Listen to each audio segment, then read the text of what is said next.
État mixte sur papier. Chapitre 1. Je fume une cigarette. On vient me chercher. C'est pour les tests, je dis. Je sors d'une hospite. On m'a proposé de passer des tests de mémoire, des tests cognitifs. Je n'ai que très peu de souvenirs de mon hospitalisation. Je crois que je n'ai que des souvenirs agréables.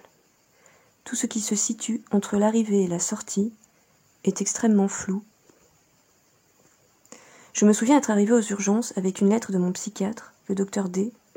Puis on m'a aidé à me déshabiller, à enfiler une blouse. On m'a couché dans un lit. Puis un médecin est venu me parler. C'était une sorte de questionnaire type. D'où tu viens, qu'est-ce que tu fais, où tu vas. Moi, j'étais vaguement paralysée dans mon lit. Puis une infirmière est arrivée. Elle m'a tendu un gobelet en plastique. Elle était rassurante. Alors j'ai bu. Ça avait un sale goût. Puis trou noir. Aucun souvenir. Je crois que j'ai plus ou moins dormi pendant 1, 2 semaines. Après, j'avais l'impression de flotter en permanence. J'errais dans les couloirs, j'avais des obsessions, comme me laver ou peindre. Peindre et prendre des douches. Peindre était devenu mon seul et unique but dans la vie. En fait, c'était déjà plus ou moins ma vie, mais à l'hôpital, ça prenait des proportions plutôt excessives. J'accrochais mes réalisations au-dessus de mon lit avec du sparadrap. Je foutais de la peinture partout sous le regard bienveillant, je crois, des infirmiers. Finalement, je crois que cette existence me convenait plutôt bien. J'étais droguée, j'étais inspirée, mes parents étaient au Mexique, je passais mes journées à peindre, fumer, et en plus, j'étais ultra sociable. C venait me voir en me disant « S'il te plaît, apprends-moi à dessiner ». Et je lui disais « Mais je ne sais pas dessiner, je ne peux pas t'apprendre, juste dessine, tu verras bien ». Alors elle disparaissait dans sa chambre, puis revenait me voir avec une aquarelle en guettant mon approbation. Je ne savais vraiment pas quoi lui dire. Le docteur C et l'interne le docteur V s'inquiétaient de me voir régulièrement peindre ma main en noir. Je leur expliquais que c'était une habitude, une façon de me rappeler l'existence de mon corps, ses limites physiques. Ça ne semblait pas les rassurer. Parfois, je revenais dans ma chambre passablement bourrée après le passage d'un ou deux amis. Alors, ils me disaient que j'étais alcoolique. Alors, je leur disais « Mais non, je vous assure, c'est exceptionnel ». Parfois, je me sentais très seule, parce qu'il y avait beaucoup trop de monde autour. Rien de pire que la solitude entourée. Je disais à P, tu sais, demain il y a A qui vient me voir, ça fait longtemps que je ne l'ai pas vu. Et elle me disait, mais si, A tu l'as vu hier. Et je disais, ah bon?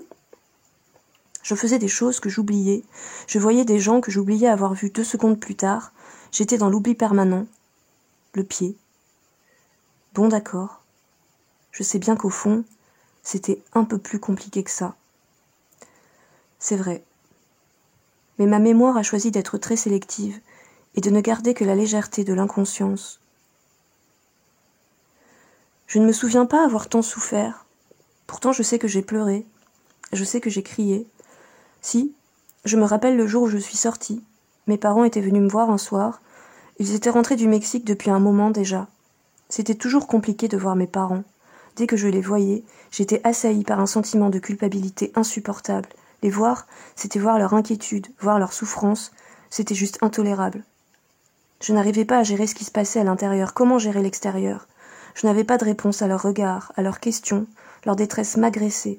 Alors j'y répondais par l'agressivité. Ils m'empêchaient de disparaître complètement. Et je voulais disparaître. Donc ce soir-là, quand je les ai vus, je ne sais pas quelle mystérieuse force s'est réveillée en moi, mais mon corps entier s'est secoué de sanglots et une seule idée, claire et précise, est venue se fixer à mon cerveau. Partir. Sortir de cet hôpital. Et tout d'un coup, ma survie dépendait de cette idée. Soit je sortais maintenant, soit je restais ici pour toujours. C'était peut-être absurde, certes, mais c'était une évidence. Il n'y avait pas de médecin à cette heure tardive, j'étais un paquet de nerfs ambulant. Mes parents me regardaient comme s'ils ne m'avaient jamais vue. Les infirmiers tentaient de me ramener à la raison, mais je n'en démordais pas, j'étais convaincue que je devais sortir d'ici ou j'allais crever ici. Je suis donc sortie, amas de pleurs et de cris, et sur le chemin qui me ramenait chez moi, dans la voiture, je me souviens avoir eu la sensation de redécouvrir le monde. Chapitre 2. Pour commencer, vous allez répondre à un questionnaire.